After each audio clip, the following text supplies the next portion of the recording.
کیا آپ جانتے ہیں بچہ جب ضد کرتا ہے تو اصل میں وہ کیا مانگ رہا ہوتا ہے؟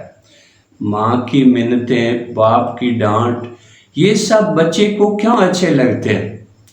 ہر بچے کو توجہ اور اہمیت کی ضرورت ہوتی ہے۔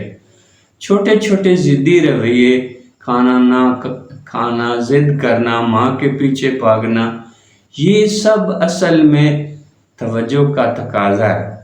بچہ چاہتا ہے کہ وہ ماں باپ کے دل اور آنکھوں کا مرکز بنا رہے، لیکن مسئلہ تب پیدا ہوتا ہے جب یہ ضرورت پوری نہ ہو۔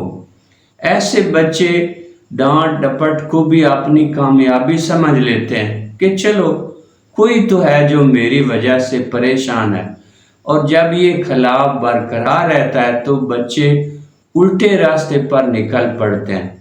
بری صحبت، ضدی عادتیں، منفی حرکتیں، یہ سب اس ایک محرومی کا نتیجہ ہوتا ہے۔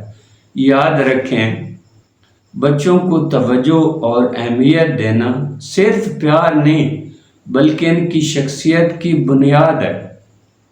اگر ہم انہیں نظر انداز کریں گے تو وہ دنیا کی کسی بھی قیمت پر توجہ حاصل کرنے نکل پڑیں گے، چاہے مثبت ہو یا منفی، غلط یا صحیح۔ اصل راز یہ ہے کہ بچوں کو پیار دیں، توجہ دیں، مگر ایک توازن کے ساتھ، تاکہ وہ جان سکیں کہ ان کی اہمیت ہے، مگر غلط کاموں کے ذریعے نہیں بلکہ اچھے کردار سے اہمیت ہے۔